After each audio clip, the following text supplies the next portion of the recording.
Hello students, very much welcome to today's class. Welcome to Lakshya batch of class 12. So this is the third lecture of evolution.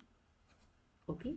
The previous two lectures have already been uploaded to the playlist of Lakshya batch. Kindly go and see the notes and do as many questions as you can so that your doubts get cleared. Okay, अगर आपको content अच्छा लग रहा हो तो like share subscribe जरूर करें हमारे चैनल को। ठीक है, और आपको रेगुलर 11th 12th के कंटेंट मिलते रहेंगे जो आपको बहुत ही हेल्प होने वाले हैं फॉर योर नीट एग्जाम्स। ठीक है, तो बात करते हैं। अगर हम देखें तो सबसे पहले हम एनसीईआरटी बुक की लाइंस को स्टडी करते हैं, उसके बाद हम आगे बढ़ेंगे। ठीक है, सो अगर देखा जाए कि अडेप्टिव रेडिएशन क्या होता है तो सबसे पहले हम क्या बात करेंगे कि हम कुछ साइंटिस्ट के बारे में पढ़ेंगे। दैट इज, साइंटिस्ट का नाम है डार्विन। उन्होंने क्या किया था, he went to Galapagos islands and there he observed an amazing diversity creatures. तो उन्होंने बहुत सारे डाइवर्स ऑर्गेनिजम्स उन्होंने डिस्कवर्ड किया and he realized of particular interest, small black birds later called Darwin's finches amazed him. छोटे छोटे black birds उनको मिले जब वो डिफरेंट जगहों को ऑब्जर्व कर रहे थे, बेसिकली गैलापागोस आइलैंड्स पे गए थे। He realized that there were many varieties of finches in the same island. उन्होंने ये रियलाइज किया कि एक ही आइलैंड पे बहुत सारे ऐसे वैरायटीज ऑफ बर्ड्स थे। स्मॉल ब्लैक बर्ड्स उनको बहुत इंटरेस्ट आ रही थी। All the varieties he conjugate evolve on the island itself. तो एक ही आइलैंड पे इतने सारे वैरायटीज ऑफ ऑर्गेनिजम्स इवॉल्व हो रहे हैं। The original that is seeded in features, many other forms with altered beak arrows, like beaks जो है चेंजेस इन बिग्स में, या सीड ईटिंग फीचर्स जो है दूसरे दूसरे बर्ड्स में चेंजेस हैं, कुछ जो इंसेक्टिवरस है। ठीक है, एंड वेजिटेरियन, कुछ ऑर्गेनिजम्स जो कुछ फीचर्स जो ऑर्गेनिजम्स हैं कुछ वेजिटेरियंस हैं।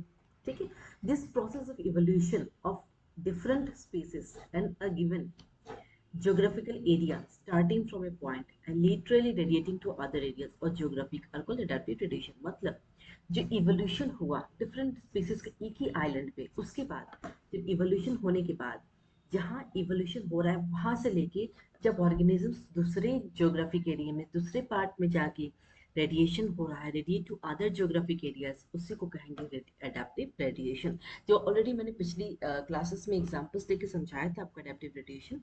Darwin's finches represent one of the best example. तो अगर आप एडेप्टिव रेडिएशन का एग्जांपल पूछी जाए तो डार्विन फिंचेस जो है बेस्ट एग्जांपल रिप्रेजेंट करता है ऑफ एडेप्टिव रेडिएशन। दूसरा एग्जांपल पढ़ेंगे हम, ऑस्ट्रेलियन मार्सुपियल्स। बहुत सारे मार्सुपियल्स हैं, ईच सारे मार्सुपियल्स एक दूसरे से बिल्कुल ही अलग हैं। वो कहाँ से इवॉल्व हो रहे, from an ancestral stock, that means उनका एंसेस्टर्स, उनके जो फोर फादर्स हैं वो बिल्कुल ही एक ही फोर फादर्स है, लेकिन वो दूसरे दूसरे मार्सुपियल्स में इवॉल्व हो रहे हैं, but all with in the Australian island continent. That means Australian island के कंटिनेंट में इवॉल्व हो रहे हैं, but more than one adaptive radiation appear to have occurred in an isolated geographical area, one can call this convergent evolution। That means अगर एक से ज्यादा adaptive radiation हो रहा है एक ही आइलैंड में, एक ही ज्योग्राफिकल एरिया में, तो उसे क्या कहेंगे, convergent evolution. That means you can say adaptive radiation क्या रिप्रेजेंट कर रहा है, कन्वर्जेंट इवोल्यूशन। तो ये एक बेसिकली डायग्राम दिया हुआ है मार्सुपियल्स, ऑस्ट्रेलिया के जो मार्सुपियल्स हैं इन सब के एंसेस्टर्स एक ही हैं, like Tasmanian wolf, tiger cat, banded antelope, marsupial rat, kangaroo, wombat, bandicoot, koala, marsupial mole, sugar glider। तो ये सारे जो ऑर्गेनिजम्स है जो इवॉल्व हो रहे from the same ancestor, that means इनको क्या कहेंगे, कन्वर्जेंट इवोल्यूशन। और अगर हम देखें तो जो प्लासेंटल मैमल्स हैं ऑस्ट्रेलिया में वो भी एग्जिबिट करते हैं adaptive radiation in evolving into varieties of such placental mammals, each of which appears to be similar to a corresponding marsupial, जैसे कि placental wolf and Tasmanian wolf। तो ये देख सकते हैं आप placental mammals और एग्जाम्पल्स ऑफ ऑस्ट्रेलियन मैमल्स।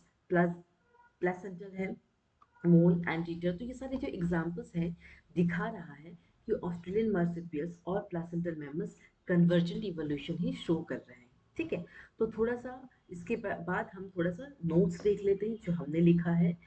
बहुत ही सिंपल वे में एनसीईआरटी को बहुत शॉर्ट तरीके से लिखा है ताकि आपको समझ आए कि मैं क्या बताना चाह रही हूँ। ठीक है, तो ये देखिए, तो एडेप्टिव रेडिएशन जैसा कि मैंने कहा, जब organisms of the same geographical area radiate हो रहे हैं different geographical area evolve होके, so they are known as adaptive radiation. Example, a best example is Darwin Finches, जो कि साइंटिस्ट चार्ल्स डार्विन है। उन्होंने क्या किया, HMS बिगस हरमेजिसी शिप है, उस पर उन्हें ट्रैवल किया। ट्रैवल करने के बाद वो कहाँ गए, पहले साउथ अमेरिका गए। 1000 किलोमीटर जब उन्होंने ट्रैवल किया तो उन्हें क्या मिला, कुछ आइलैंड्स मिला जिसको कहते हैं गलापागोस आइलैंड्स। वहाँ पे 22 आइलैंड थे, 14 मेजर एंड 8 माइनर। वहाँ पे उन्होंने जायंट टॉर्टोइज मिले, और उसके बाद और भी मिले उन्हें उसी ज्योग्राफिकल एरिया में जहाँ वो गए थे, जहाँ उन्हें डाइवर्स ऑर्गेनिजम्स मिले। वहाँ से बहुत सारे ऑर्गेनिजम्स इवॉल्व हो रहे।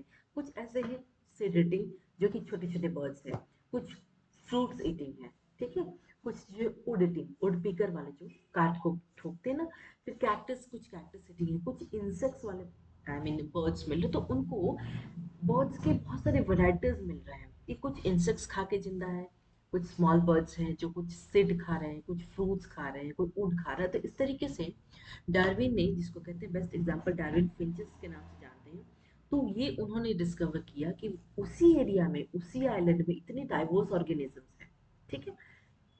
नेक्स्ट एग्जांपल, तो उन्होंने क्या ऑब्जर्व किया कि जो बर्ड्स थे उनके बीक पैटर्न्स डिफरेंट थे और उनके कॉन्टूर पैटर्न्स डिफरेंट थे।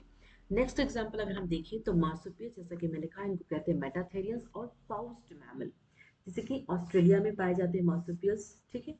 तो इनका कॉमन एंसेस्टर है, दैट मीन्स ये क्या शो कर रहे हैं, they are showing convergent evolution, ठीक है। Convergent evolution like wombat, kangaroo, koala bear, sugar glider, T Timor, flying phalanger, ये सारे क्या है, मार्सुपियल्स हैं। इनका एंसेस्टर एक है, लेकिन जो इंडिविजुअल्स, जो ऑर्गेनिजम्स जो है वो डिफरेंट डिफरेंट है, ठीक है। नेक्स्ट, अगर हम कन्वर्जन इवोल्यूशन को देखें तो ये दिख रहा है एडेप्टिव रेडिएशन, एडेप्टिव रेडिएशन। तो इन दोनों का कॉमन फीचर्स जो है, जब हम सेट मैथ्स में जब हम सेट पढ़ते हैं ना, इस तरीके का दो, A union B, A intersection B. Intersection मतलब क्या होता है, कॉमन वाला पार्ट, यूनियन मतलब टोटल होता है। ये आप मैथ्स के चैप्टर्स में पढ़े होंगे सेट में, है ना, बहुत ही कॉमन और बहुत ही इंटरेस्टिंग चैप्टर है मैथ्स का सेट्स। तो उसमें उसी को मैंने रिप्रेजेंट करके बताया है। ये देखिए एडेप्टिव रेडिएशन क्या है, और दोनों में एक दो सेल हमने लिया है, तो दोनों सेल में एडेप्टिव रेडिएशन इज कॉमन। इन दोनों कॉमन में दोनों ही ऑर्गेनिजम्स क्या शो कर रहे हैं, दोनों ही ग्रुप के organisms they show adaptive radiation. ये कॉमन वाला पार्ट क्या है, कन्वर्जेंट इवोल्यूशन, क्लियर है। अब हम बात करते हैं मैमल्स, प्लेसेंटल मैमल और मार्सुपियल्स। प्लेसेंटल मैमल्स जो कि ऑलरेडी आपके एनसीईआरटी बुक में दिया हुआ है, anteater, lemur, flying squirrel, wolf, bobcat, mole, mouse, तो ये सारे प्लेसेंटल मैमल हैं। और ये मार्सुपियल्स से क्वेश्चंस आते हैं कन्वर्जेंट एडेप्टिव रेडिएशन से। एग्जांपल्स भी आपको याद रखनी है, numbat, spotted cuscus, flying phalanger, tasmanian wolf, marsupial mole, marsupial mouse. So these are the examples of convergent evolution. So moving on to the next part is vestigial organs. Vestigial का मतलब होता है जो organs हमारे body में functional नहीं है, जिसकी जरूरत नहीं है। पहले जब हमारे एंसेस्टर्स थे, हमारे फोर फादर्स थे, तब उनको इस ऑर्गन्स की जरूरत थी, लेकिन अब नहीं है। So that is what, vestigial organs. Organs which are functional in ancestor, that means जो ऑर्गन्स हमारे एंसेस्टर्स, हमारे फोर फादर्स में फंक्शनल थे, हमारे परदादा जी में, लेकिन अब वो फंक्शनल नहीं है, उनको कहेंगे vestigial organs. Like nesting membrane, वो हमारे में प्रेजेंट नहीं है। ऑरिकुलर वर्सेस ईयर पाइना का विजडम टीथ, विजडम टीथ क्या होता है, जब कोई इंसान 30 ईयर्स का हो जाता है तो उनमें विजडम टीथ आते हैं। हर किसी में नहीं आता, मेरे में दोनों साइड विजडम टीथ है। इस विजडम टीथ की मुझे जरूरत नहीं है, तो one side I have already removed, the one side I still have, but I have to get removed, क्योंकि अगर विजडम टीथ की जरूरत नहीं है, अगर आप उसको रखेंगे तो क्या होगा ना, आगे की दांत जो है सड़ने लगेंगे, उसमें खाना पचने लगेगा। तो विजडम टीथ की जरूरत है नहीं, तो हमें उसे रिमूव कर देना चाहिए, है ना। मतलब मैं डॉक्टर्स हूँ नहीं, लेकिन अगर आप अपने डॉक्टर से पूछेंगे, they will better suggest the wisdom teeth is not required because it's a vestigial organ, so better get removed. Next, body hair. Next, vermiform appendix, ठीक है, वर्मिफॉर्म अपेंडिक्स की जरूरत नहीं है, तो वो भी एक वेस्टिजियल ऑर्गन। कॉकिक्स जो टेल बोन है, हमारा जो टेल है, नीचे देखेंगे हड्डी है छोटा सा, वहां पे जब पहले हमारे एंसेस्टर्स मंकी थे, तो मंकी जो है उनको टेल की जरूरत पड़ती थी, हमें जरूरत नहीं है, हमारे पास पैर हाथ है, उनका पैर हाथ सब जमीन पे ही था, लेकिन हमारे पास अब इस कॉकिक्स टेल बोन की जरूरत नहीं है। लिम्स ऑफ स्नेक, स्नेक के पास भी लिम्स होते थे, उसकी जरूरत नहीं है स्नेक को, तो that is vestigial organs. Atavism होता है, reappearance of ancestral character. That means atavism का मतलब होता है जो एंसेस्ट्रल कैरेक्टर थे वो वापस रीअपियर हो रहे हैं, like body hair. Body hair हर किसी में है, किसी में थोड़ा है, डिपेंडिंग ऑन द हॉर्मोन्स, किसी में ज्यादा है। लॉन्ग कैनाइन टीथ, जो कैनाइन टीथ है सामने की लॉन्ग होना। टेल बोन, किसी किसी में टेल बोन प्रेजेंस होना। ईयर पाइना, देखो हमारा जो ईयर पाइना है, कुछ कुछ लोग ना इस तरीके से मूवमेंट कर सकते हैं ईयर पाइना को। और एक्स्ट्रा मेमी, एक्स्ट्रा मैमल्स, ठीक है, memory gland, sorry, extra memory gland किसी में, तो दिस इज एटाविजन। नेक्स्ट अगर हम बात करें कनेक्टिंग लिंक की, कनेक्टिंग लिंक का मतलब होता है they shares character of two taxon. दो टैक्सॉन का कैरेक्टर एक ऑर्गेनिज्म शेयर कर रहा है, तो that is non is connecting link, connect कर रहा है। दैट मीन्स आपको ध्यान रखना है कि नीड पॉइंट ऑफ व्यू से भी आता है, वेरी वेरी इंपॉर्टेंट, ठीक है। तो मैं आपको बता रही हूँ, एनालिडा और आर्थ्रोपोडा, इन दोनों का कनेक्टिंग लिंक कौन है? पेरिपेटस है। एनिलिडा और मोलस्का नियोपेलिना। प्लांट किंगडम और एनिमल किंगडम जो ऑलरेडी आपने पढ़ा हुआ यूग्लेना है, इट्स अ कॉमन कैरेक्टरिस्टिक्स, वो जोड़ के रख रहा है, that is the connecting link between plant kingdom and animal kingdom. That means the characteristics of euglena shows both plant and animal, that is euglena behaves both as a plant and animal, that is the final conclusion, okay। Chordates और non chordates क्या है उनका connecting link? That is Hemichordata. Fish और amphibians में क्या lung fishes है और coelacanth है, that is lobe finned fish. Amphibians और रेप्टाइल्स का कनेक्टिंग लिंक क्या है? स्टिमोरिया। तो ये सारे जो नीड पॉइंट ऑफ व्यू से आपको याद रखना है, एनी हाउ आपको याद रखना है, क्वेश्चंस आते हैं यहाँ से। चलिए next, missing link.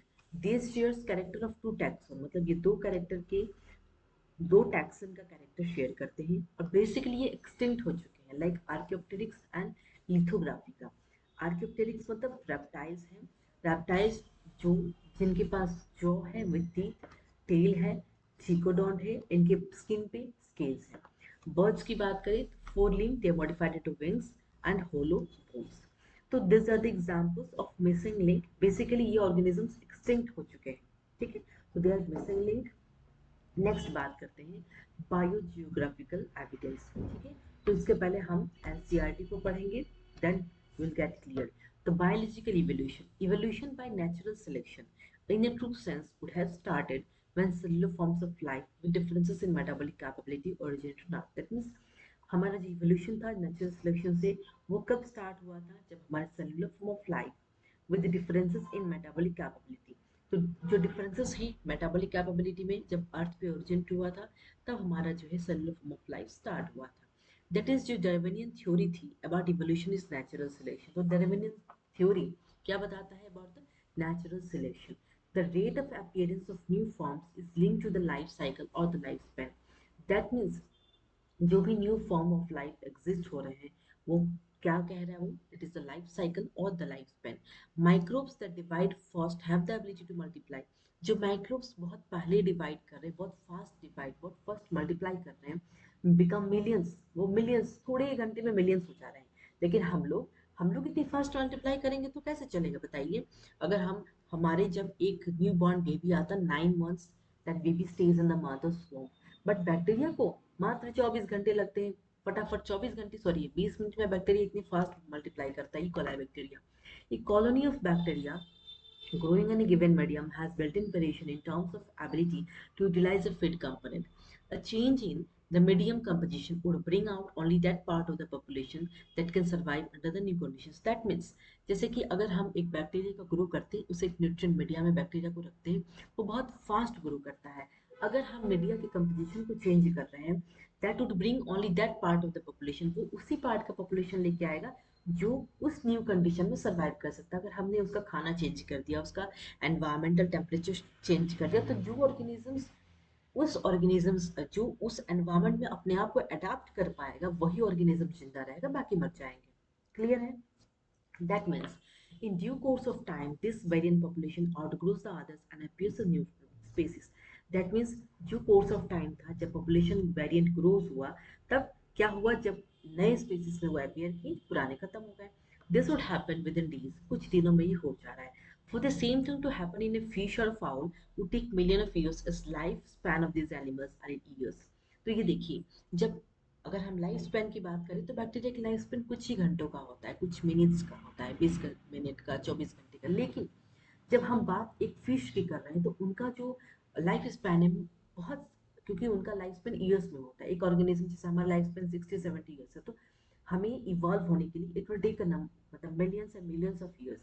Here we see that fitness of B is better that of A under the new conditions. That means हम ये कह सकते हैं कि जो फिटनेस था जब ऑर्गेनिजम्स का, जब हमने बैक्टीरिया का मीडियम चेंज कर दिया, उस मीडियम में जो ऑर्गेनिज्म सर्वाइव कर पाए, तो that fitness is better than compare to A under the new conditions.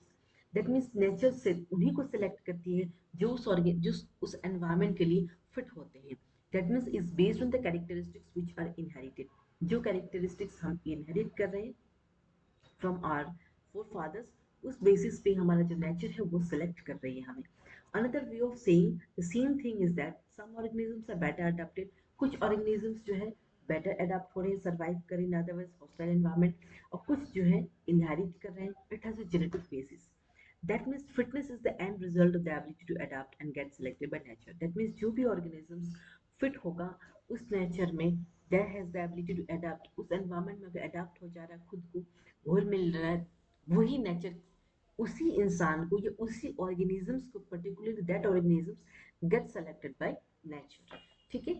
Branching descent and natural selection are the two key concepts of, that means दो की कंसेप्ट डार्विनियन थ्योरी का क्या क्या है? Branching descent and natural selection. ठीक है? Even before Darwin ए French naturalist Lamarck, उन्होंने क्या कहा? Lamarck had seen that evolution of life forms had awkward but driven by use and disuse of organs. That means Lamarck theory और Darwinism theory हम next class में आपको पढ़ाने वाले हैं। ठीक है? तो ये सारी चीजें हार्डी-विनबी प्रिंसिपल नेक्स्ट क्लास में। तो आज के क्लास में जो है वो थोड़ा बहुत about the biogeographical events, Alfred वेला के साइंटिस्ट, टेक्टोनिक प्लेट होता है, पैनगिया है, और ये लॉरेसिया और गोंडवाना लैंड, वहाँ पे उन्हें इवोल्यूशन देखा था। नेक्स्ट 7 कंटिनेंट्स हैं, तो कंटिनेंटल ड्रिफ्ट कहते हैं इसको। ठीक है? तो लॉरेसिया गोंडवाना लैंड में जब कंटिनेंटल ड्रिफ्ट हुआ तो ये सारे जो कंटिनेंट्स हैं, Palearctic, Oriental, Ethiopian, Australia, Neotropical, new Arctic, सारे कंटिनेंट्स जो हैं अनइवन डिस्ट्रीब्यूशन हो रहे हैं 6 ईयर्स में। जैसे एलिफेंट्स कहाँ, इंडिया और अफ्रीका में पाए जाते हैं। ये सारे ऑर्गेनिजम्स का बेसिकली जब कंटिनेंटल ड्रिफ्ट हो रहा है तो इवोल्यूशन कहाँ कहाँ हो रहा है, डिस्ट्रीब्यूशन अनइवन हो गया because of the Continental drift. तो कुछ ऑर्गेनिजम्स यहाँ आ गए, कुछ ऑर्गेनिजम्स कहीं और रह गए। तो उसी तरीके से एलिफेंट की बात करें तो इंडिया और अफ्रीका में है। कैमल और लामा की बात करें तो कैमल आप जानते हैं इंडिया में पाया जाता है, यूएई में, अरब एमिरेट, दुबई में, एंड अमेरिका में। एलिगेटर की बात करें तो चाइना एंड यूएसए। क्लियर है? चलिए अब हम बात करेंगे रिस्ट्रिक्टेड डिस्ट्रीब्यूशन। कुछ ऑर्गेनिजम्स जो हैं, कुछ ऑर्गेनिजम्स में कुछ जगहों पे इन दैट ज्योग्राफिकल एरिया में रिस्ट्रिक्टेड है, ना कि कहीं और प्रेजेंट होते हैं। लाइक अगर हम बात करें ऑस्ट्रेलिया में मार्सुपियस है जो कि अडेप्टिव रेडिएशन शो कर रहे हैं, और साथ ही साथ उनका एंसेस्टर्स क्या है? उनका एंसेस्टर्स एक ही है। तो एंसेस्टर्स जब एक ही है, ठीक है, थेरियंस और मार्सुपियस, इन दोनों का एंसेस्टर्स एक ही है, तो ये क्या शो कर रहे हैं? कन्वर्जेंट इवोल्यूशन शो कर रहे हैं। क्लियर है? चलिए आगे बढ़ते हैं। About the embryological evidence, Ernst Haeckel, ये भी नीट पॉइंट ऑफ व्यू से इंपॉर्टेंट है। He give the biogenetic law, that means ontogeny, recapitulates phylogeny. Ontogeny का मतलब होता है एम्ब्रायोलॉजिकल डेवलपमेंट। एम्ब्रायोलॉजिकल डेवलपमेंट का मतलब होता है जब एक एम्ब्रायो इन द मदर्स वomb, his organs, his or her organs get developed in that embryological development। ठीक है? दैट मीन्स उसके सारे ऑर्गन्स आ रहे हैं इनसाइड द मदर्स वomb, इसी को कहते हैं एम्ब्रायोलॉजिकल डेवलपमेंट। और फाइलोजेनी का मतलब होता है इवोल्यूशनरी हिस्ट्री। तो जो भी जीन्स मुझे मिले हैं, मुझे मेरे फोरफादर से, मेरे पिताजी को, मेरे पिताजी से मुझे, और मुझे मेरे बच्चों तक, तो that is the evolutionary history. The organisms gets evoluted in this way। चलिए नेक्स्ट बात करते हैं सपोर्ट। सपोर्ट का मतलब होता है presence of notochord in Vertebrata. That means support, इनका सपोर्ट क्या था एम्ब्रायोलॉजिकल एविडेंस का, अर्नेस्ट हेकल का? पहला क्या था? नोटोकोड, क्योंकि जैसा कि आपको पता है नोटोकोड इज प्रेजेंट। नोटोकोड क्या है? हमारी जो आई मीन जो रीढ़ की हड्डी है, that is notochord. Presence of notochord in vertebrate. ठीक है? जब हम बड़े हो जा रहे हैं तो वर्टिब्रल कॉलम से नोटोकोड रिप्लेस हो जा रहा है। Presence of gill slits, presence of tooth birds, birds में टूथ बर्ड्स, और हार्ट जो है 2 चैम्बर्ड, 3 चैम्बर्ड, 4 चैम्बर्ड। हमारा हार्ट कैसा है? 4 चैम्बर्ड है। नेक्स्ट अगर हम बात वोन बियर की करें, उन्होंने जनरल कैरेक्टर्स दिया, जनरल कैरेक्टर्स, अभी स्पेशलाइज्ड कैरेक्टर। मैमलियन, कार्निवोरा, इसको कहते हैं पैंथेरा लियो। लायन का जो साइंटिफिक नेम है पैंथेरा लियो है। कार्निवोरस है, that means depends on the flash of other organisms. And इनके पास कार्निवोरल टीथ हैं जिसके कारण वो शिकार करते हैं अपना पेट भरने के लिए। तो वॉन बेयर ने, साइंटिस्ट ने इसको एग्जामिन किया, इसके ऊपर एक्सपेरिमेंट किया उन्होंने। जो जनरल कैरेक्टर्स हैं और वही जनरल कैरेक्टर्स जो स्पेशलाइज्ड कैरेक्टर्स होते हैं, लाइक अगर हम बात कर रहे हैं लायन में जिसको पैंथेरा लियो के नाम से जानते हैं, this is the scientific name of lion. तो this is nothing but the Carnivora, जो कि मैमलियन कार्निवोरा है। इनके पास कार्निवोरल टीथ है, स्पेशलाइज्ड कैरेक्टर्स जो लायन को कुछ स्पेशल बना रहा है, उसी टीथ से वो अपना शिकार करते हैं और अपना पेट भरते हैं। तो उन्होंने, वॉन बेयर ने स्पेशलाइज्ड कैरेक्टर्स के ऊपर काम किया था। ठीक है, तो आज का क्लास यहीं तक था। कोई भी डाउट्स हो तो आप कमेंट सेक्शन में कमेंट कर सकते हैं। So we will meet in the next class. Thank you all of you, bye bye, see you soon.